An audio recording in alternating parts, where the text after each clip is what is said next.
إن الحمد لله نحمده ونستعينه ونستغفره ونعوذ بالله من شرور أنفسنا ومن سيئات أعمالنا من يهده الله فلا مضل له ومن يضلله فلا هادي له وأشهد أن لا إله إلا الله وحده لا شريك له وأشهد أن محمدا عبده ورسوله أما بعد يا أيها الناس اتقوا ربكم الذي خلقكم من نفس واحدة وخلق منها زوجها وبث منهما رجالا كثيرا ونساء واتقوا الله الذي تساءلون به والأرحام إن الله كان عليكم رقيبا يا أيها الذين آمنوا اتقوا الله وقولوا قولا سديدا يصلح لكم أعمالكم ويغفر لكم ذنوبكم ومن يطع الله ورسوله فقد فاز فوزا عظيما إن أصدق الحديث كتاب الله وخير الهدي هدي محمد وشر الأمور محدثاتها وكل محدثة بدعة وكل بدعة ضلالة وكل ضلالة في النار اللهم صل على محمد وعلى آل محمد كما صليت على إبراهيم وعلى آل إبراهيم إنك حميد مجيد اللهم بارك على محمد وعلى آل محمد كما باركت على إبراهيم وعلى آل إبراهيم إنك حميد مجيد அளவிலா அருளாளனும் நிகரிலா பேரன்புடையவனுமாகிய எல்லாம் வல்ல அல்லாஹுவின் திருப்பெயரால் ஆரம்பம் செய்கின்றேன். அன்பிற்குரிய பெரியோர்களே, தாய்மார்களே, சகோதர சகோதரிகளே, அல்லாஹ் ரப்புல் ஆலமீன் திருமறை குர்ஆனில் கூறுகின்றான், வஅபுதுல்லாஹ வலா துஷ்ரிகு பிஹி ஷைஆ வபில் வாலிதைனி இஹ்சானா. அல்லாஹ் கூறுகின்றான், நீங்கள் அல்லாஹ்விற்கு எந்த ஒன்றையும் இணை வைக்காமல் அல்லாஹ்வை வணங்குங்கள். வபில் வாலிதைனி இஹ்சானா, பெற்றோர்களுக்கு, தாய்க்கும் தந்தைக்கும் நீங்கள் நல்லுபகாரம் செய்யுங்கள் என்று அல்லாஹ் குறிப்பிடுகின்றார். அதே போன்று அல்லாஹ் ரப்பல் ஆலமீன் சூரத்துல் லுக்மான் அத்தியாயத்திலே 14வது வசனத்தில் கூறுகின்றான், அனிஷ்குர்லி வலி வாலிதைக், நீ எனக்கும் நன்றி செலுத்து, உன்னுடைய பெற்றோருக்கும் நீ நன்றி செலுத்து என்று அல்லாஹ் கூறுகின்றான். பெரும்பாலும் நம்முடைய பெற்றோர்கள் உயிரோடு வாழக்கூடிய காலகட்டத்திலே அவர்களுக்கு எவ்வாறு மார்க்கம் பணிவிடை செய்ய சொல்கிறது என்பது தொடர்பான பல்வேறு திருமறை வசனங்களையும் நபி மொழிகளையும் நாம் அறிந்திருப்போம். அதை பேணி நடக்கக்கூடியவர்களுக்கு அல்லாஹ் ரப்புல் ஆலமீன் மறுமையில் சொர்க்கத்தை பரிசாக அல்லாஹ் கொடுக்கின்றான். அதுபோன்று நம்முடைய மார்க்கம் இன்னொரு அம்சத்தையும் நமக்கு வழிகாட்டுகிறது, வலியுறுத்துகிறது. அது என்ன அம்சம் என்னவென்று சொன்னால், நம்முடைய பெற்றோர்கள் மரணித்த பிறகும் அவர்களுக்கு நாம் செய்ய வேண்டிய பணிவிடைகள். நம்முடைய பெற்றோர்கள் உயிரோடு இருக்கும் பொழுது அவர்களுக்கு நாம் உணவளிக்கலாம், உடை கொடுக்கலாம், அவர்களை அன்போடு பாசத்தோடு பராமரிக்கலாம். அவர்கள் மரணித்த பிறகு நாம் அவர்களுக்கு எவ்வாறு பணிவிடை செய்வது என்கின்ற கேள்வி நமக்கு ஏற்படலாம். ஆனா நம்முடைய மார்க்கம் மரணித்த பிறகும் நாம் நம்முடைய பெற்றோர்களுக்கு செய்ய வேண்டிய பணிவிடைகளை நமக்கு வலியுறுத்தி சொல்லி காட்டுகிறது. அவற்றை நான் 2 பாகங்களாக பிரிக்கின்றேன். இன்றைய உரையில் ஒரு விஷயத்தையும் இன்ஷா அல்லாஹ் இன்னொரு ஜும்மாவில் மற்றொரு பகுதியையும் நாம் பார்ப்போம். நம்முடைய பெற்றோர்கள் மரணித்த பிறகு நாம் அவர்களுக்கு செய்ய வேண்டிய பணிவிடைகளிலேயே, பாக்கியங்களிலேயே, நன்மைகளிலேயே மிக முக்கியமான ஒரு விஷயம் என்னவென்று சொன்னால், மரணித்த பெற்றோர்களுக்காக நாம் ஜனாசா தொழுகை நடத்துவது. இதில் அதிகமான முஸ்லிம்கள் போதுமான மார்க்க ஆதாரங்களை நாம் தெரிந்து கொள்ளாமல் இருக்கின்றோம். பெற்றோருக்கு நாம் அவர்கள் உயிரோடு வாழும் பொழுது அவர்களுக்கு எத்தனை ஆண்டுகள் நாம் உணவளித்தாலும், அவர்களை நாம் எவ்வளவு பாசத்தோடு பரிவோடு நாம் அவர்களை கண்காணித்துக் கொண்டாலும் அதற்கு அல்லாஹ்விடம் நன்மை உண்டு, கூலி உண்டு என்றாலும் அதைவிட மிகப்பெரிய ஒரு பாக்கியம் என்னவென்று சொன்னால், பெற்றோருக்கு நாம் செய்யக்கூடிய அந்த ஜனாசா தொழுகையை முறையான முறையில் அல்லாஹ்வும் அல்லாஹ்வுடைய தூதரும் காட்டி தந்த முறையில் நாம் செய்வது. நபிகள் நாயகம் ஸல்லல்லாஹு அலைஹி வஸல்லம் சொன்னார்கள், சஹீஹ் முஸ்லிமிலே 1730வது செய்தியாக பதிவு செய்யப்பட்டிருக்கிறது. இப்னு அப்பாஸ் ரலியல்லாஹு அன்ஹுடைய மகன் ஒருவர் மரணித்து விடுகின்றார். மரணித்த பிறகு இப்னு அப்பாஸ் ரலியல்லாஹு அன்ஹு அவர்கள் அந்த ஜனாசாவிற்காக 40 நபர்கள் சேர்ந்து விட்டார்களா என்று அவர்கள் பார்த்து கொண்டே இருக்கிறார்கள். ஜனாசா தொழுகை தாமதப்படுத்துகிறார்கள். அப்ப 40 நபர்கள் சேர்ந்து விட்ட பிறகு அவர்கள் அந்த ஜனாசாவிற்கு வந்து தொழுகை நடத்திவிட்டு நபிகள் நாயகம் ஸல்லல்லாஹு அலைஹி வஸல்லம் அவர்கள் சொன்ன ஒரு குறிப்பிட்ட நபிமொழியை சொல்லி காட்டுகிறார்கள். நபிகள் நாயகம் ஸல்லல்லாஹு அலைஹி வஸல்லம் சொன்னார்கள், மாமின் ரஜுலின் முஸ்லிமின் யமுத், ஒரு முஸ்லிமான ஒரு அடியான் மரணித்து فيقوم على جنازته 40 رجلا لا يشركون بالله شيئا, அவருடைய ஜனாசாவிலே அல்லாஹ்விற்கு இணை வைக்காத 40 நபர்கள், அல்லாஹ்வுடைய பார்வையில் அல்லாஹ்விற்கு இணை வைக்காத 40 நபர்கள் அந்த ஜனாசாவிற்கு நின்று தொழுகை நடத்தினால் இல்லா ஷஃபாஹுமுல்லாஹு ஃபீஹி, அவருடைய விஷயத்திலே அந்த ஜனாசா தொழுகையில் ஈடுபட்ட இணை வைக்காதவர்கள் செய்த அந்த பரிந்துரையை துவாவை அல்லாஹ் கண்டிப்பாக ஏற்றுக்கொள்கிறார். இது சாதாரண ஒரு வாக்குறுதி அல்ல. இது அல்லாஹ் ரப்பல் ஆலமீன் இன்னல்லாஹ லா யுக்லிஃபுல் மிஆத், அல்லாஹ் தன்னுடைய வாக்குறுதிக்கு அல்லாஹ் ஒருபோதும் மாறு செய்யவே மாட்டார். ஜனாசாவிற்காக நாம் நபிகள் நாயகம் ஸல்லல்லாஹு அலைஹி வஸல்லம் அவர்கள் கற்றுத்தந்த துவாவை நாம் தெரிந்து கொண்டோம் என்றால், இணை வைக்காதவர்கள் அந்த ஜனாசாவிற்கு செய்ய வேண்டிய பிரார்த்தனை எவ்வளவு முக்கியம் என்பதை நாம் தெரிந்து கொள்ள முடியும். நபிகள் நாயகம் ஸல்லல்லாஹு அலைஹி வஸல்லம் அவர்கள் ஜனாசாவிற்காக அவர்கள் தொழுகை நடத்தும் போது அவர்கள் ஓதிய துவாவை அந்த நபிகள் நாயகம் ஸல்லல்லாஹு அலைஹி வஸல்லம் அவர்களுக்கு பின்னால் நின்று தொழுத ஒரு சஹாபி கேட்கின்றார். கேட்டுவிட்டு அவர் சொல்கின்றார், அந்த ஜனாசாவாக நான் இருந்திருக்க கூடாதா, நபிகள் நாயகத்துடைய துவா பாக்கியம் எனக்கு கிடைத்திருக்குமே என்று அவர் மிகவும் ஆசைப்பட்டு தன்னுடைய அந்த துவாவுடைய மகிமையை வெளிப்படுத்துகின்றார். நபிகள் நாயகம் ஸல்லல்லாஹு அலைஹி வஸல்லம் அவர்கள் ஜனாசாவிற்கு பிரார்த்தனை செய்தார்கள், அல்லாஹும்ம அஃபிர் லஹு வர்ஹம்ஹு வஆஃபிஹி வஅஃபு அன்ஹு, இறைவா அவருடைய பாவத்தை நீ மன்னிப்பாயாக, அவருக்கு நீ கருணை காட்டுவாயாக, அவருடைய பிழைகளை எல்லாம் மன்னித்து பிழை பொருள் தருவாயாக, அவருக்கு நல்ல நிலையை ஏற்படுத்துவாயாக, அக்ரிம் நுஸுலஹு, அவர் தங்குமிடத்தை நீ கண்ணியமிக்கதாக ஆக்குவாயாக. தங்குமிடத்தை கண்ணியமிக்கதாக ஆக்குவது என்று சொன்னால் சொர்க்கத்தை தவிர வேறு பதில் அதற்கு கிடையாது. நம்முடைய சொர்க்க வாழ்க்கை என்பது மனுஷனுடைய வாழ்க்கையிலே ஆரம்பமாகி விடுகிறது. மறுமையில் கேள்வி கணக்கிற்கு பிறகு அனுபவிக்கக்கூடிய சொர்க்கம் என்பது ஒரு விதம் என்றால், மனுஷனுடைய வாழ்க்கை, திரைமறைவு வாழ்க்கை, கபருடைய வாழ்க்கையிலே அனுபவிக்கக்கூடிய சொர்க்கம் என்பது இன்னொரு விதமானது. அக்ரிம் நுஸுலஹு, அவருடைய தங்குமிடத்தை நீ கண்ணியப்படுத்துவாயாக, அவருடைய நுழையுமிடத்தை நீ விசாலமாக்குவாயாக, அவருடைய பாவங்களை தண்ணீராலும் ஆலங்கட்டியாலும் பனிக்கட்டியாலும் கழுவாயாக. நபிகள் நாயகம் ஸல்லல்லாஹு அலைஹி வஸல்லம் அவர்கள் அழகான ஓமையாக உதாரணத்தோடு சொல்லி காட்டுகிறார்கள். ஒரு ஆடையை தூய்மையான தண்ணீராலும் பனிக்கட்டியாலும் ஆலங்கட்டியாலும் அதை தூய்மைப்படுத்தினால் அந்த ஆடை எப்படி கலைகள் எல்லாம் நீங்கி அது பரிசுத்தமானதாக இருக்குமோ, அது போன்று மரணித்தவருடைய பாவத்தை நீ அறவே பாவங்கள் இல்லாமல் அவரை நீ பரிசுத்தப்படுத்துவாயாக. இந்த உலகத்தில் உள்ள தங்குமிடத்தை விட சிறந்த தங்குமிடத்தை அவருக்கு நீ ஏற்படுத்தி கொடுப்பாயாக. இந்த உலகத்தை நாம் வசதியாக நாம் வாழ்கிறோம். நாம் இந்த உலகத்தை எவ்வளவு சொகுசாக வசதியாக வாழ்ந்தாலும் அல்லாஹ் தரக்கூடிய வசதி, இறைவன் தரக்கூடிய அந்த கண்ணியம், ஒருவர் மரணித்து ஒரு மூமின் மரணித்து அடக்கம் செய்யப்பட்டு விட்டால் அவருக்கு சொர்க்கத்திலிருந்து ஒரு வாசலை திறந்து விடுங்கள். சொர்க்கத்திலிருந்து நறுமண காற்று அவரை வந்தடையும். சொர்க்கத்துடைய ஆடை அவருக்கு அணிவிக்கப்படும். இப்படி பலவிதமான இன்பங்களை அல்லாஹ் அவருக்காக தயார்படுத்தி வைத்திருக்கின்றார்.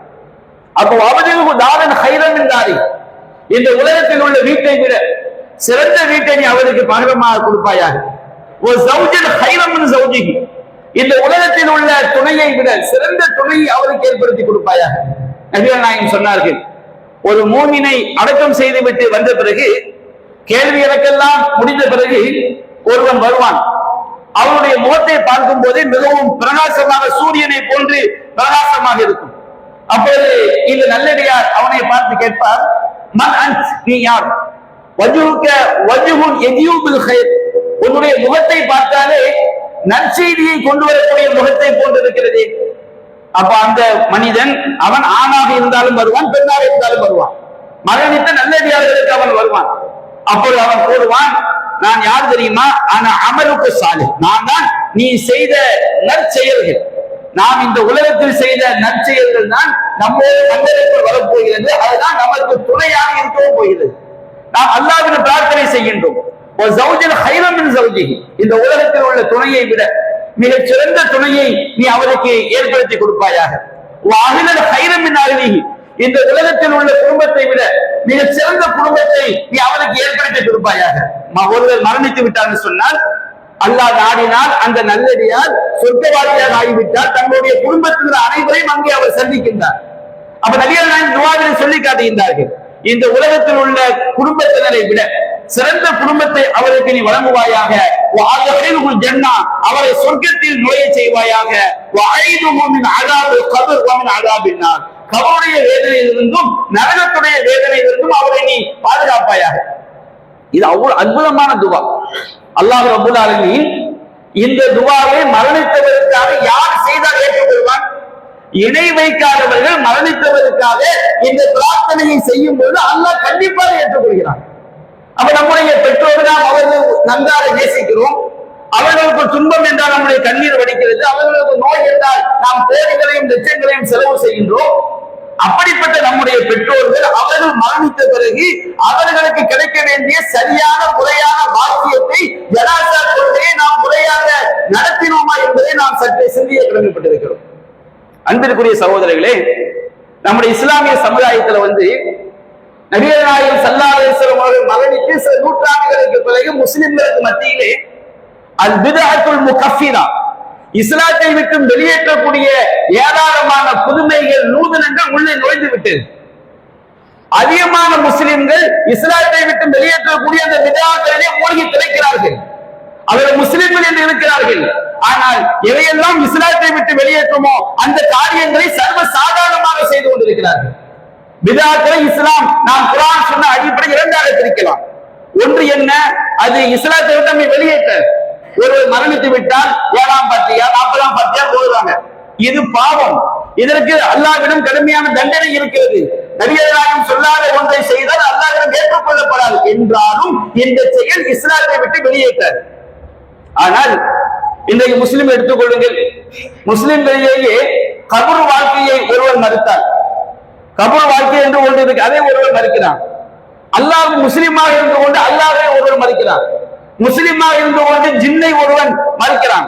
அது முஸ்லிமாக இருந்து கொண்டு இறந்தவர் அல்லாஹ்வை போன்று செவியேற்பார், இறந்தவர் அல்லாஹ்வை போன்று பார்ப்பார், இறந்தவர் அல்லாஹ்வை போன்று அறிவார். மரணித்தவர் நம்முடைய தேவைகளை நாம் கேட்கலாம், மரணித்தவரிடம் நாம் உரையிடலாம். இது போன்ற நம்பிக்கைகள் ஒருவரிடம் இருந்தார். மறைவான விஷயங்களை எல்லாம் அறியக்கூடிய அல்லாஹ் ரப்பல் ஆலமீன், இது தௌஹீதுடைய அடிப்படை. இதை ஏற்றுக்கொள்ளாதவன் உண்மையிலேயே ஒரு முஸ்லிமாக இருக்க முடியாது. எல்லா பாவங்களையும் மன்னிக்கக்கூடிய அல்லாஹ் ரப்பல் ஆலமீன், நம்முடைய பிரார்த்தனைக்கு தகுதியானவன் அல்லாஹ் ரப்பல் ஆலமீன். ஆனால் நம்முடைய முஸ்லிம்களில் இந்த தௌஹீதை சரியாக விளங்கியவர்களாகத்தான் எல்லா முஸ்லிம்களும் இருக்கிறார்களா?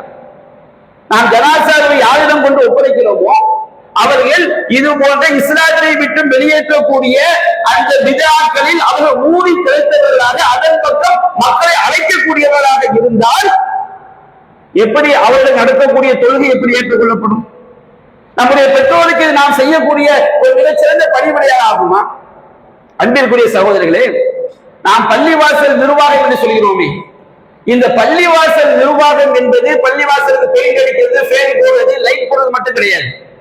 பள்ளிக்கு தொலை வரக்கூடிய ஒவ்வொருவருமே பள்ளியை நிர்வகிப்பவர்கள் தான். பள்ளிவாசல் நிர்வாகம் என்பதிலே அங்கே தொழுகை நடத்துவது முக்கியமான அம்சம். அல்லாஹ் ரப்பல் ஆலமீன் திருமறை குர்ஆனில் சொல்லி காட்டுகின்றான். 24வது அத்தியாயம் 36 38 வரை அல்லாஹ் கூறுகின்றான், ஃபீ புயூத்தின் அதினல்லாஹு அன் துர்ஃபஅ வ யுذكر ஃபீ ஹஸ்பு, அல்லாஹ்வுடைய ஆலயங்களில் அல்லாஹ்வுடைய ஆலயங்கள் உயர்த்தப்பட வேண்டும் என்பதையும் பள்ளிவாசல் கட்டி எழுப்பப்பட வேண்டும். அங்கே வ யுذكر ஃபீ ஹஸ்பு, அல்லாஹ்வுடைய பெயர் துதிக்கப்பட வேண்டும். அந்த ஆலயங்களிலே காலையிலும் மாலையிலும் சில மனிதர்கள் அல்லாஹ்வை துதித்துக் கொண்டே இருப்பார்கள். அல்லாஹ்வுடைய ஆலயம் என்பது அங்கே இறைவனை துதிக்க வேண்டும் என்று அல்லாஹ்வுடைய உத்தரவு. அல்லாஹ்வுடைய ஆலயத்தை நிர்வாகம் செய்தல் என்பது அங்கே தொழுவதும் அல்லாஹ்வுடைய ஆலயத்தை நிர்வாகம் செய்வது. அல்லாஹ் ரப்பல் ஆலமீன் திருமறை குர்ஆனை சொல்லி காட்டினா சூரத்து தௌபா 17வது அத்தியாயம் 18வது வசனத்தில் அல்லாஹ் கூறுகின்றார், மாக்கானல் முஷ்ரிகீன யஅமுரு மசாஜித் அல்லாஹ், இணை வைக்கக்கூடியவர்கள் அல்லாஹ்வுடைய ஆலயத்தை நிர்வகிப்பது கூடாது. நான் சொன்னேன், பள்ளிவாசல் நிர்வாகம் என்பது வெறுமனே ஃபேன் போட லைட் போட மட்டும் கிடையாது. பள்ளிவாசல் நிர்வாகம் என்பது தொழுகை நடத்துவது பள்ளிவாசல் நிர்வாகம். பின்னால் நின்று தொழுபவர்களும் பள்ளிவாசல் நிர்வகிக்கிறார்கள், முன்னால் நின்று தொழுகை நடத்துபவர்களும் பள்ளிவாசல் நிர்வகிக்கிறார்கள். அல்லாஹ் கூறுகின்றான், மாக்கான முஷ்ரிகீன யஅமுரு மசாஜித் அல்லாஹ், இணை வைக்கக்கூடியவர்கள் அல்லாஹ்வுடைய ஆலயங்களை நிர்வாகம் செய்யக்கூடிய தகுதி அவர்களுக்கு கிடையாது. ஷாஹிதீன் அலா அன்ஃபுஸிஹிம் பில் குஃப்ர், அவர்கள் தமக்குத்தானே இறை பொறுப்புக்கு சாட்சியாளர்களாக இருக்கக்கூடிய நிலையில் எவையெல்லாம் இஸ்லாத்திலே பகிரங்கமான இறை மறுப்பு என்று திருமறை குர்ஆன் வசனங்கள் மூலமாக நபிமொழிகள் மூலமாகவும் அதை உறுதி செய்யப்பட்டிருக்கிறதோ அப்படிப்பட்ட காரியங்களுக்கு அவர்களை சாட்சியாளர்களாக நாங்கள் இதைத்தான் சொல்கிறோம், இதைத்தான் செய்கிறோம், இப்படித்தான் நம்புகிறோம் என்று அவர்களை சாட்சியாளர்களாக இருக்கக்கூடிய நிலையில் அல்லாஹ்வுடைய ஆலயத்தை நிர்வாகம் செய்யக்கூடிய தகுதியாளர்களுக்கு எப்படி இருக்க முடியும்? அடுத்து அல்லாஹ் கூறுகின்றான், அல்லாஹ்வுடைய ஆலயத்தை நிர்வாகம் செய்பவர்கள் என்றால் யார் தெரியுமா? இன்னமா யஅமுரு மசாஜித் அல்லாஹி மன் ஆமன பில்லாஹி வல் யௌமில் ஆகிர் வ அகாமஸ் ஸலாம், எவர்கள் அல்லாஹ்வை நம்புகிறார்களோ, மறுமையை நம்புகிறார்களோ, தொழுகையை நிலைநாட்டுகிறார்களோ, ஜகாத்தை நிறைவேற்றுகிறார்களோ, வலம் யஹ்ஷல்லாஹ், அந்த பள்ளிவாசல் விஷயத்திலே அல்லாஹ்வை தவிர வேறு யாருக்கும் இவர்கள் அஞ்சாமல் இருக்கிறார்களோ, ஃபஅஸா உலாயிக யகூனு மினல் முஹ்ததீன், அவர்கள் தான் நேர்வழி பெற்றவர்களாக இருக்கக்கூடும். அல்லாஹ்வுக்கு உறுதியாக தெரியும். நம்முடைய வெளிப்படையான பார்வை யாரையும் உள்ளத்தை கண்டறிய முடியாது. ஆனால் பள்ளிவாசலை நிர்வகிப்பவர்கள் என்பவர்கள் இணை வைத்தலை தெளிவாக செய்து கொண்டிருக்கிறார்களே, இவர்கள் அல்லாஹ்வுடைய ஆலயத்தை நிர்வகிக்கக்கூடிய தகுதி அவர்களுக்கு கிடையாது. ஆலய நிர்வாகம் என்பது முதன்மையான தொழுகை நடத்துவது. நபிகள் நாயகம் ஸல்லல்லாஹு அலைஹி வஸல்லம் ஆட்சியாளராக இருக்கும் பொழுது அவர்கள் தான் பள்ளிவாசல் அஞ்சால தொழுகை நடத்தினார்கள். அபூபக்கர் சித்திக் ரலியல்லாஹு அன்ஹு அவர் ஆட்சியாளராக இருக்கும் பொழுது, உமர் இப்னு கத்தாப் அவர்கள் ஆட்சியாளராக இருக்கும் பொழுது, உஸ்மான் ரலியல்லாஹு அன்ஹு ஆட்சியாளராக இருக்கும் பொழுது, அலி ரலியல்லாஹு அன்ஹு ஆட்சியாளராக இருக்கும் பொழுது, இன்னும் எல்லா மாநிலங்களுக்கும் எந்த அமீர்கள் நியமிக்கப்படுகிறார்களோ அந்த அமீர்களுடைய முதல் பணி பள்ளிவாசல் நிர்வாகம். பள்ளிவாசல் நிர்வாகம் என்றால் அதனுடைய முதல் அம்சம் தொழுகை நடத்துவது. அதற்கு பிறகுதான் பிற்காலத்தில் தான் பள்ளிவாசல் இமாமத்து வேறு, நிர்வாகம் வேறு என்று உலகம் முழுவதும் இரண்டாக பிரிந்து விட்டது. ஆனால் உண்மையிலேயே பள்ளிவாசல் நிர்வாகி என்பவர் அந்த பள்ளிவாசலை தொழுகை நடத்தக்கூடிய அந்த ஆட்சியாளர் தான் தொழுகை நடத்துவார், அவர் தான் ஆட்சியாளராக இருப்பார். அப்ப அல்லாஹ் ரப்பல் தெளிவாக சொல்லி காட்டுகின்றான், இணை வைப்பவர்கள் அல்லாஹ்வுடைய ஆலயத்தை நிர்வாகம் செய்ய முடியாது, தலைமை தாங்கி தொழுவிக்கக்கூடிய பொறுப்பு அவர்களுக்கு கிடையாது. நபிகள் நாயகம் ஸல்லல்லாஹு அலைஹி வஸல்லம் அவர்கள் பின்னால் தோன்றக்கூடிய இஸ்லாமிய ஆட்சியில் பிற்காலத்தில் தோன்றக்கூடிய குழப்பங்களை பற்றி முன்னறிவிப்பு செய்தார்கள். பொதுவாக இஸ்லாமிய ஒரு ஆட்சியில ஒரு அமீர் ஏற்பட்டு விட்டால் அந்த அமீர் பாவமான காரியங்களை செய்வாங்க. பொதுவாக அல்லாஹ்வுக்கு அஞ்சி நடக்கக்கூடிய ஆட்சியாளர்கள் சாதாரணமா பார்க்கிறோம். ஒருவன் ஆட்சி தலைமை என்பது அவனுக்கு கட்டற்ற சுதந்திரத்தை கொடுக்கும், அவனை கேட்பவர் இருக்க முடியாது. அப்ப அந்த ஆட்சியாளர் என்ன செய்வார்? ஏராளமான பாவங்களை செய்வார். சவுதி அரேபியால பாருங்க என்ன செய்வாங்கன்னா, இன்றைக்கு நம்மை சுற்றி எங்கு பார்த்தா சினிமா தேட்டர்கள் நிரம்பி இருக்கு. நம்மை சுற்றி எல்லாமே ஹராமான வாழ்க்கையை தான் நாம் நீச்சல் போட்டுக் கொண்டு இருக்கிறோம். ஆனால் சவுதி அரேபியால சினிமா தேட்டர் திறந்துட்டோம்னா அது இன்றைக்கு இந்தியாவில் வசிக்கக்கூடிய நாம் மிகப்பெரிய அளவில் விமர்சனம் அது ஒரு புறம் இருக்கட்டும். ஆட்சியாளர்கள் இது போன்ற பாவங்களை இஸ்லாமிய அமீர்கள் செய்வார்கள். நபிகள் நாயகம் சஹாபாக்கள் சொன்னாங்க, உங்களுக்கு வரக்கூடிய இஸ்லாமிய ஆட்சியாளர்கள் உன்னுடைய முதுகில் அடித்தாலும் உன்னுடைய செல்வத்தை பறித்தாலும் நீ அவர் கட்டுப்படு. ஆட்சிக்கு எதிராக நீ ஆயுதம் ஏந்தி விடாது, நீ ஆட்சிக்கு எதிராக புரட்சி செய்து விடாது, நீ அவருக்கு கட்டுப்பட வேண்டும் என்று சொன்னால் இருக்கிற ஒரு ஆட்சியை உடைச்சிட்டோம் வச்சுக்கிடுங்க. இஸ்லாம் முஸ்லிம்களாக சேர்ந்து ஒரு நாட்டில் ஒரு ஆட்சியை உண்டாக்கிட்டாங்க. இருப்பதை உடைத்து விட்டால் அடுத்து வரவன் எப்படி இருப்பான்னு சொல்ல முடியாது. அதை விட படும் மோசமானவனாக இருக்கலாம். நபிகள் நாயகம் ஸல்லல்லாஹு அலைஹி வஸல்லம் சொன்னாங்க, அந்த ஆட்சியாளர் என்ன செய்வாங்களாம், தொழுகை அதற்குரிய நேரத்தை விட்டு சாகடிப்பார்கள். முதல் தொழுகையை கொண்டு போய் அசர் வக்துல தொழுவான், அசர் தொழுகையை கொண்டு போய் மக்ரிப் வக்துல தொழுவான். அப்ப சஹாபாக்களுக்கு அல்லாஹ் தெரியும் அந்த மாதிரி ஒரு காலம் வந்தால் நாங்கள் என்ன செய்ய வேண்டும்? அப்ப நபிகள் நாயகம், நீ சரியான நேரத்தை நீ தொழுது கொள், அவன் ஒவ்வொரு நேரத்தில் தொழுகையை கொண்டு போய் அசலை தொலை வைக்கிறானா அவங்க சேர்ந்து தொழுவிக்க உனக்கு 2 கூலி கிடைக்கும். ஆனால் நீ அவனுக்கு எதிராக போட்டி செய்து விடாதே. அப்ப சஹாபாக்கள் கேட்டாங்க, எப்போ நாங்க அந்த ஆட்சியை ஒரு இஸ்லாமிய ஆட்சியாளருக்கு எதிராக எப்போது புரட்சி செய்ய வேண்டும் ஒரு இஸ்லாமிய ஆட்சியை வசிக்கும் பொழுது? அப்ப நபிகள் நாயகம் ஸல்லல்லாஹு அலைஹி வஸல்லம் அவர்கள் சொன்னார்கள், சஹீஹ் புகாரியிலே 7056வது செய்தியாக பதிவு செய்யப்பட்டிருக்கிறது, வஅல்லா முனாஸிஅல் அம்ர அஹ்லஹு இல்லா அன் தரவு குஃப்ரன் பவா. ஆட்சியாளர்களிடம் நாங்கள் வெளிப்படையான குஃப்ர், வெளிப்படையான ஷிர்க், இந்தக்கும் மினல்லாஹி ஃபீ புர்ஹான், அல்லாஹ்விடத்திலிருந்து உங்களுக்கு தெளிவான ஆதாரம் இருக்க வேண்டும். அல்லாஹ்வுடைய வேதத்துல இது ஷிர்க் தான், இது குஃப்ர் தான் என்று சொல்லக்கூடிய தெளிவான காரியத்தை நீங்கள் அவன் செய்து விட்டால் அவனுக்கு நீங்கள் கட்டுப்படக்கூடாது. கட்டுப்படக்கூடாது என்பதில் முதல் அம்சம் தொழுகை தான். அந்த ஆட்சியாளர் பின்னாலும் தொழ முடியாது. அப்போ தொழுகை நடக்கக்கூடியவனுக்கு முதலாவது தகுதி அவன் இஸ்லாத்தை விட்டு வெளியேற்றக்கூடிய காரியங்களை செய்யக்கூடாது. எதற்காக நான் சொல்கிறேன்? இஸ்லாத்தை விட்டு வெளியேற்றக்கூடிய காரியங்களை செய்பவரிடம் உங்களுடைய ஜனாசாக்களை கொண்டு நீங்கள் ஒப்படைத்தால் அது எப்படி இஸ்லாமிய அடிப்படையில் தொழுகையாக ஆகும்? 2 விஷயத்தை முடிவெடுக்கும். ஒரு முஸ்லிமாக இருக்கக்கூடிய ஒன்று, குர்ஆன் சுன்னா அடிப்படையில் அவருடைய நம்பிக்கை சரியான நம்பிக்கை. இறந்தவர்கள் துவா கேட்கலாம், இறந்தவர்கள் சஜிதா செய்யலாம், அவர் சொல்வது சரிதான், அவர் ஒரு முஸ்லிம் தான், இஸ்லாத்தை விட வெளியேற மாட்டார், அது சரியான நம்பிக்கை தான், நபிகள் நாயகத்துக்கு மறைவாக ஞானம் இருக்கிறது என்ற ஒரு முடிவுக்கு நீங்கள் வந்தால் உங்களுக்கும் அல்லாஹ்வுக்கும் முடியுது. குர்ஆன் சுன்னா பார்வையில் அது தெளிவான ஷிர்க் இல்லை. அவர் செய்வது ஷிர்க் தான், அது இஸ்லாத்தை விட்டு வெளியேற்றக்கூடியதுதான், எல்லாம் சரிதான், அவருடைய தொழுகை நடத்தக்கூடிய தகுதி அவருக்கு இல்லை என்றாலும் நான் என்ன செய்வேன்? என்னுடைய ஊர், என்னுடைய வட்டாரம், என்னுடைய குடும்பம் இதையெல்லாம் பார்த்து நான் அவரிடம் கொண்டு என்னுடைய தாயுடைய தந்தையுடைய ஜனாசாவை ஒப்படைப்பேன் என்று சொன்னால் அது எப்படி மார்க்கத்தின் பாதையில் நாம் பெற்றோர்களுக்கு செய்யக்கூடிய சரியான ஒரு பணிவிடையா, சரியான ஒரு விஷயமா? நாம் நம்முடைய பெற்றோர்களுக்காக அல்லாஹ்விடம் எதை நாம் எதிர்பார்க்கிறோம் என்பதை நாம் சற்று சிந்திக்க கடமைப்பட்டிருக்கிறோம். அன்பிற்குரிய சகோதரர்களே, நபிகள் நாயகம் ஸல்லல்லாஹு அலைஹி வஸல்லம் அவர்கள் இன்னும் நான் சில விஷயங்களை சொல்கின்றேன். நம்முடைய தொழுகை ஏற்றுக்கொள்ளப்பட வேண்டும் என்றால் நபிகள் நாயகம் சொன்னார்கள், சஹீஹ் புகாரியிலே 631வது செய்தியாக பதிவு செய்யப்பட்டிருக்கிறது, சல்லு கமா ரைத்துமுனி உஸல்லி, நான் என்னை எவ்வாறு தொழ கண்டீர்களோ அவ்வாறு நீங்கள் தொழுங்க. நம்முடைய தொழுகை ஏற்றுக்கொள்ளப்பட வேண்டும். 2 அடிப்படை முக்கியம். ஒன்று, நபிகள் நாயகம் சொன்னார்கள், முஸ்லிம் அல்லாதவர், அதாவது இஸ்லாத்துடைய ஆதாரங்கள் அடிப்படையில் இஸ்லாத்தை விட்டு வெளியேற்றக்கூடிய காரியங்களை செய்பவர் அவர் முஸ்லிமாகவே அல்லாஹ்வின் பார்வையில் கருதப்பட மாட்டார். 2வது இஹ்லாஸ். ஒரு முஸ்லிமாக இருந்தாலும் தொழுகை ஏற்றுக்கொள்ளப்பட வேண்டும் என்றால் மன தூய்மை முக்கியம். இன்னல்லாஹ லா யக்பலு மினல் அமலி இல்லா மா கான லஹு காலிஸன் வ மப்தூபிய பிஹி வஜ்ஹு. அல்லாஹ் ரப்பல் ஆலமீன் அவனுடைய திருமுகத்தை நாடி அவனுக்காக கலப்பற்ற முறையில் செய்யக்கூடிய வணக்கத்தை தவிர எதையும் ஏற்றுக்கொள்ள மாட்டான். தொழுகைக்கு இஹ்லாஸ் முக்கியம். 2வது, நபிகள் நாயகம் ஸல்லல்லாஹு அலைஹி வஸல்லம் காட்டி தந்த முறைப்படி இருக்க வேண்டும். நபிகள் நாயகம் சொன்னார்கள், மன் ஆமில அமலன் ஃபலைஸ அலைஹி அம்ருனா ஃபஹுவ. நாம் கட்டளையிடாத காரியத்தை மார்க்கம் என்ற பெயரில் யார் செய்கிறது அல்லாஹ்விடம் மறுக்கப்படும். நபிகள் நாயகம் சொன்னது. நபிகள் நாயகத்தை விட இந்த உம்மத்துக்கு நல்லதை நாடக்கூடியவர் யார் இருக்க முடியும்?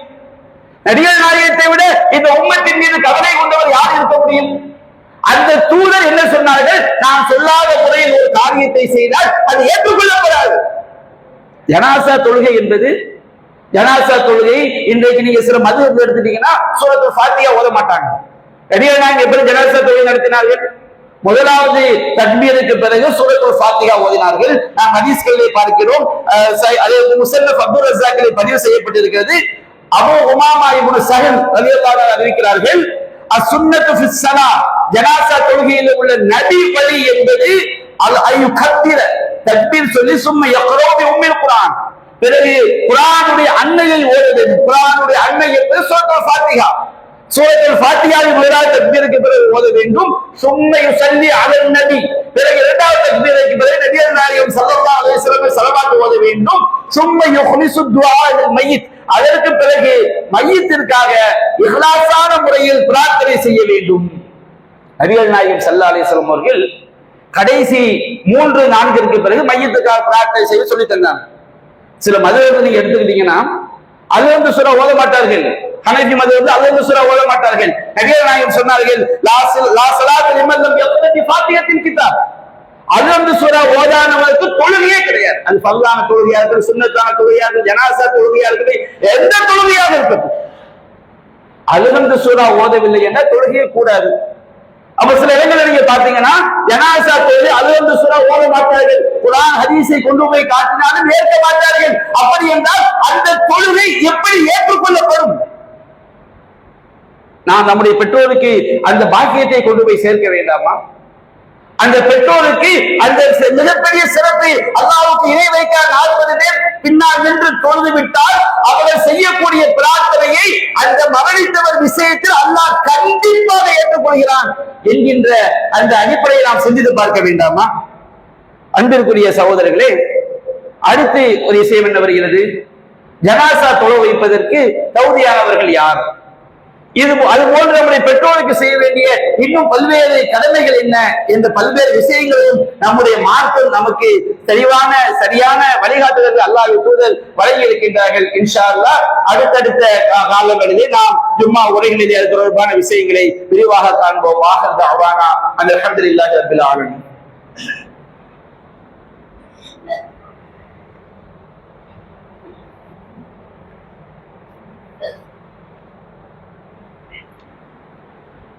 الحمد لله رب العالمين نحمده ونستعينه ونستغفره ونعوذ بالله من شرور انفسنا ومن سيئات اعمالنا من يهده الله فلا مضل له ومن يضلل فلا هادي له واشهد ان لا اله الا الله وحده لا شريك له واشهد ان محمدا عبده ورسوله اما بعد.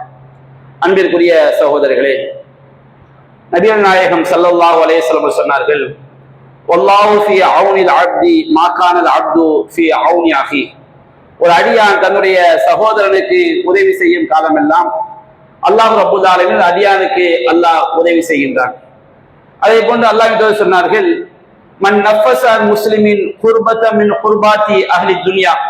குர்பாத்தி துன்யா, இந்த உலகத்தினுடைய சிரமங்களிலிருந்து ஒரு சிரமத்தை ஒரு முஸ்லிமுக்கு ஒருவர் நீக்கி வைத்தால் நஃபஸல்லாஹு அன்ஹு குர்பத்தன் மின் குர்பாத்தி யௌமுல் கியாமா. அல்லாஹ் ரப்பல் ஆலமீன் மறுமை நாளுடைய சிரமங்களை அவரை விட்டு நீக்குகின்றான் என்று அல்லாஹ் என்று சொல்லி இருக்கின்றார்கள். அதே போன்று நம்முடைய சமுதாயத்திற்கு நாம் நல்லதை நாட வேண்டும் என்ற அடிப்படையில் மார்க்கம் சொல்லி காட்டுகிறது. இன்றைக்கு நமக்கு நம்முடைய நாட்டிலே மிக முக்கியமான ஒரு காலகட்டம் என்னவென்று சொன்னால், எஸ்ஐஆர் என்ற பெயரிலே ஸ்பெஷல் இன்டென்சிவ் ரிவிஷன், அதாவது சிறப்பு தீவிர திருத்தம் என்ற பெயரில் வாக்காளர் பதிவை அரசாங்கம், அதாவது மத்திய அரசாங்கம் தேர்தல் ஆணையம் கணக்கீடு செய்கிறது. இதுல இதற்கு முன்பாக 2002ஆம் ஆண்டிலும் இது போன்ற எஸ்ஐஆர் நடத்தினார்கள். அப்பொழுது அரசாங்க அதிகாரிகள் வருவார்கள், தேர்தல் அரசாங்கத்தை நியமிக்கக்கூடிய அதிகாரிகள் வருவாங்க, பள்ளிக்கூட சார்பாளர்கள், சத்துணவு அந்த ஊழியர்கள், நகராட்சி ஊழியர்கள், இவங்க எல்லாம் உங்க ஊர்ல எத்தனை பேர் இருக்கிறாங்க, வயசு என்ன, எத்தனை பேர் மௌத்தாயிட்டாங்க, இந்த கணக்கு எழுதி அவங்க கொண்டு போய் என்ன செஞ்சிருவாங்க, பதிவு ஒப்படைச்சிருவாங்க. இப்பொழுது அப்படி அல்ல. தேர்தல் ஆணையம் என்ன செய்கிறது, அந்த வாக்காளருடைய பெயர்கள், அவருடைய முகவரி, அவருடைய புகைப்படம் எல்லாவற்றையும் மேலே கொடுத்து விட்டு அவர்கள் ஒரு கணக்கெடுப்பை நடத்துகிறார்கள். இந்த கணக்கெடுப்பை நோக்கம் என்னவென்று சொன்னால், மத்திய அரசாங்கம் சிஏஏ, என்ஆர்சி, என்பிஆர் என்று கொண்டு வந்தார்கள். இந்தியா முழுவதிலும் முஸ்லிம்கள் பல லட்சக்கணக்கிலே, கோடிக்கணக்கிலே இந்த கொடூர சட்டங்களுக்கு எதிராக மிகப்பெரிய ஆர்ப்பாட்டங்கள், போராட்டங்கள் நடத்தினோம். அதனுடைய பின்விளைவாக அல்லாஹ்வுடைய அருளால் மத்திய அரசாங்கம் பின்வாங்கியது. இப்பொழுது அந்த என்பிஆர் கணக்கெடுப்பை தான் அவர்கள் தேர்தல் ஆணையத்தின் வழியாக அவர்கள் புறமுதுகில் நம்முடைய புறமுதுகு வழியாக வருகின்றார்கள். பல அரசியல் கட்சிகள் இதற்கு எதிராக உச்ச நீதிமன்றத்தை நாடியிருந்தாலும் நம்முடைய வீட்டு வாசல் கதவை தட்டக்கூடிய நிலை வந்துவிட்டது. அப்ப இந்த எஸ்ஐஆர் படிவத்துல கேட்கக்கூடிய விஷயங்களை நாம் சரியாக பூர்த்தி செய்ய வேண்டும். முதல் 2 ஃபார்ம் தான் தர்றாங்க. ஒரு ஃபார்ம் நமக்கு, இன்னொரு ஃபார்ம் நம்ம கையெழுத்து போட்டு தேர்தல் அதிகாரி கொடுத்துருவோம். அப்ப நம்முடைய ஃபார்மை நீங்க ஃபுல்லப் பண்ண பிறகு அதை ஒரு போட்டோ எடுத்து வைத்துக் கொள்ளுங்க. ஏன்னு சொன்னா நாளைக்கு அதிகாரி சொல்லுவாங்க, நீங்க உங்களுடைய படிவத்துல முழுமையான தகவல்களை கொடுக்கவில்லை என்று சொல்லும் பொழுது அந்த போட்டோ தான் நமக்கு என்னது ஆதாரம். அதை பத்திரமாக நாம் என்ன செய்ய வேண்டும், வைத்துக் கொள்ள வேண்டும். அதே போல இந்த ஃபார்மை நீங்க நிரப்புவதற்கு முன்பாக ஒரு ஜெராக்ஸ் எடுத்து அந்த ஜெராக்ஸ்ல நீங்க சரியாக ஃபில்லப் பண்ணி எல்லாமே சரியாக இருக்கிறதா என்று படித்தவர்கள்ட்ட, தெரிந்தவர்கள்ட்ட, ஆசிரியர்மார்கள், அதே போன்று நன்றாக படித்தவர்கள், தெரிந்தவர்கள், அவங்கள்ட்ட 1க்கு 2 முறை உறுதிப்படுத்தி விட்டு அந்த ஃபார்ம் என்ன செய்ய, நீங்க படிவத்தை கொடுங்க. இதுல உங்களுக்கு பிறந்த தேதி கேட்டிருக்கிறாங்க. ஆதார் அட்டையில் உள்ள மாதிரி பிறந்த தேதியை பதிவு செய்ய வேண்டும். அது போன்று ஆதார் எண் குறிப்பிட வேண்டும். நீங்க உங்க ஓட்டர் ஐடிக்கு என்ன செல் நம்பர் கொடுத்திருக்கிறீங்களோ அந்த செல் நம்பரை நீங்க என்ன செய்ய வேண்டும், பதிவு செய்ய வேண்டும். அதே போன்று தந்தையுடைய பெயர் கேட்டிருக்கிறார்கள். ஓட்டர் ஐடியில தந்தையுடைய பெயர் எப்படி இருக்குதோ அதே மாதிரி சரியான செய்யுங்கள், நீங்கள் எழுதிக் கொள்ளுங்கள். அதே போல் தந்தையுடைய ஓட்டர் ஐடி நம்பர் இப்போ உள்ள 2025 உள்ள மேல உள்ள காலம் எல்லாமே 2025 உள்ளது. தந்தையினுடைய ஓட்டர் ஐடி நம்பர், அது தாயாருடைய பெயர், தாயாருடைய ஓட்டர் ஐடி நம்பர் 2025 இப்போ உள்ள என்ன கரண்ட்ல இருக்குதோ அந்த ஓட்டர் ஐடி, அதாவது நம்ம அரசாங்கம் தரக்கூடிய புதுசு. இப்போ நம்ம என்ன வீட்டுல வச்சிருக்கிறோமோ அந்த ஓட்டர் ஐடி நம்பர் செய்ய வேண்டும், நிரப்ப வேண்டும். அதுபோன்று கணவராக இருந்தால் துணைவரின் பெயர், மனைவியுடைய பெயரை எழுத வேண்டும், மனைவியுடைய ஓட்டர் ஐடி. மனைவியாக இருந்தால் கணவருடைய பெயர், கணவருடைய ஓட்டர் ஐடி நம்பரை என்ன செய்ய வேண்டும், குறிப்பிட வேண்டும். அதற்கு பிறகு 2 காலம் கொடுத்திருக்காங்க. நம்ம ஃபார்ம் இப்படி வச்சிருந்தோம்னா இடதுபுறம் ஒரு காலம், வலதுபுறம் ஒரு காலம்.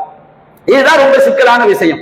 இது என்னன்னு சொன்னோம்னா 2002ஆம் ஆண்டு அந்த SIR நடத்தும் பொழுது நம்முடைய வாப்பமாக எல்லாமே அவங்க பேரை பதிவு பண்ணி வச்சிருக்கிறாங்க. 2002ஆம் ஆண்டு நமக்கு 18 வயசு ஆகியிருந்தா நம்ம பேர் அந்த வாக்காளர் ஜாபிதாவும் இருக்கும், சிலருக்கு விடுபட்டும் இருக்கலாம். இப்ப அந்த 2002 நம்ம பேர் இருந்துச்சுன்னு சொன்னோம்னா 2002 நம்ம திருநெல்வேலி மாவட்டத்துக்கு திருநெல்வேலி என்றுதான் நாம் குறிப்பிட வேண்டும். இப்ப நம்ம தென்காசி மாவட்டம் பிரிச்சுட்டாங்க. 2002 நம்ம திருநெல்வேலி மாவட்டம். அப்ப அதுல கேட்ட வாக்காளரின் பெயர் 2002 அந்த ஓட்டர் லிஸ்ட்ல ஜாபிதாவில நம்ம பேரை என்ன செய்ய வேண்டும், அந்த கொடுக்க வேண்டும். 2002 அந்த ஜாபிதாவில் நமக்கு என்ன வாக்காளர் அடையாள அட்டை எண் இருக்கிறது அதை நாம் அது கீழே குறிப்பிட வேண்டும். அடுத்து உறவினரின் பெயர் என்று சொன்னால் 2002 அந்த வாக்காளர் ஜாபிதாவில் இப்ப என் பேர் அப்துல் நாசிர்னா என் தகப்பனார் பெயர் முகமது யூசுப் இருக்கும். அப்ப அந்த உறவினரின் பெயர் என்பது தகப்பனாருடைய பெயரை குறிப்பிட வேண்டும். உறவு முறை, என்னுடைய தகப்பனார் எனக்கு தந்தை, அப்ப தந்தை என்பதை குறிப்பிட வேண்டும். மாவட்டம் திருநெல்வேலி. நாம அந்த நேரத்தில் திருநெல்வேலி மாவட்டமா இருந்தோம். திருநெல்வேலி மாவட்டம், மாநிலம் தமிழ்நாடு, சட்டமன்ற தொகுதியின் பெயர் கடையநல்லூர். அந்த உங்களுடைய 2002 ஓட்டர் லிஸ்ட் நம்ம முஸ்லீம் பகுதிக்கு எல்லாமே பரவலா மக்கள்கிட்ட அது PDF பரவி இருக்குது. நீங்க எந்த தெரு என்பதை 2002 நீங்க எந்த முகவரியில் வசித்தீங்க என்பதை குறிப்பிட்டால் அந்த PDF உங்களுக்கு என்ன செஞ்சிருவாங்க, தந்துருவாங்க. அதுல அந்த PDF உடைய முதல் பக்கத்துல பாகம் எண் அப்படின்னு இருக்கும். அந்த பாகம் என்ன இந்த கட்டத்தில் குறிப்பிட வேண்டும். அந்த PDFல உங்க பேரு எத்தனாவது நம்பரா இருக்குதோ அதை வரிசை எண்ணாக செய்ய வேண்டும், குறிப்பிட வேண்டும். சட்டமன்ற தொகுதியின் எண் கேட்டிருக்காங்க. அந்த PDFல முதல் பக்கத்துல சட்டமன்ற தொகுதியோட எண் கொடுத்திருப்பாங்க, அதை நாம் எழுதி கொள்ள வேண்டும். இதை நாம் பூர்த்தி செய்த பிறகு இப்ப 2002ஆம் ஆண்டு உங்களுடைய பெயர் அந்த ஓட்டர் லிஸ்ட்ல இல்ல, 2002 உள்ள ஓட்டர் லிஸ்ட் இல்லைன்னு சொன்னோம்னா 2000 உங்களுடைய தகப்பனார் பெயர், தாயார் பெயர் அந்த லிஸ்ட்ல இருக்கும். அது கணவருடைய பெயர் என்ன செய்யலாம், இருக்கலாம். அவங்களுக்குள்ளதை என்ன செய்ய எழுத வேண்டும். 2002 இப்ப உங்க தகப்பனார் பெயர், இப்ப என்னுடைய தகப்பனார் பெயர் முகமது யூசுப்னா முகமது யூசுப்.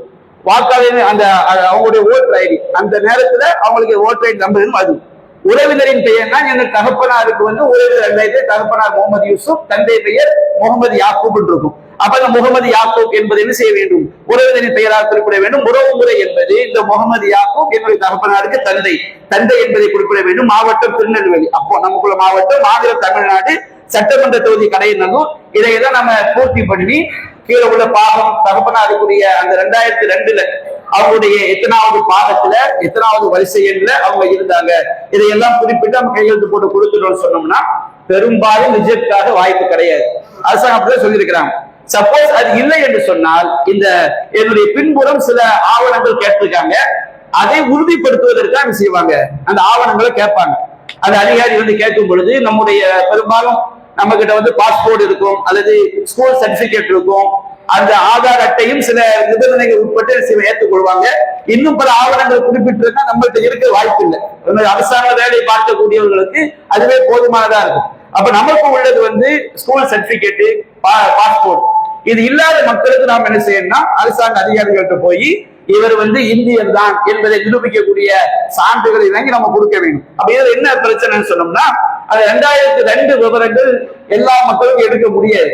அப்ப தெரிந்த இளைஞர்கள், படித்த இளைஞர்கள் ரொம்ப ஈஸியான முறைதான் எப்படி அதை நாம சர்ச் செஞ்சு எடுக்கணும் என்பதை தெரிந்து கொண்டால் ஒவ்வொரு வட்டாரத்திலும் 5-10 பேர் தெரிஞ்சுக்கிட்டு வச்சுக்கிடுங்க. உங்க தெருக்களுக்கு நீங்க எல்லோருக்கும் அதை செய்யலாம். அந்த பாகம் என்ன எடுத்து இலகுவாக கொடுத்து விட முடியும். தெரியாத மக்கள், படிப்பறிவு இல்லாத மக்கள், எல்லா மக்களுக்கும் நாம் உதவியாக இருக்க வேண்டும். இது நம்மை மட்டும்தான் குறிவைக்கிறார்கள், வேற எங்கேயும் பதற்றம் கிடையாது. நீங்க அக்ரஹாரத்தை போய் பாத்தீங்கன்னா அவங்க மாதிரி ஜாலியா இருக்கிறாங்க. அவங்க போய் கேட்டாலே சொல்லிடுவாங்க, எங்கால் தான் மேல இருக்கிறோம், ஒன்றும் செய்ய மாட்டோம். பிரச்சனை நம்ம சமுதாயத்துக்கு மட்டும்தான். கண்கொத்தி பாம்பாக நம்மை மட்டும்தான் பார்க்கிறார்கள்.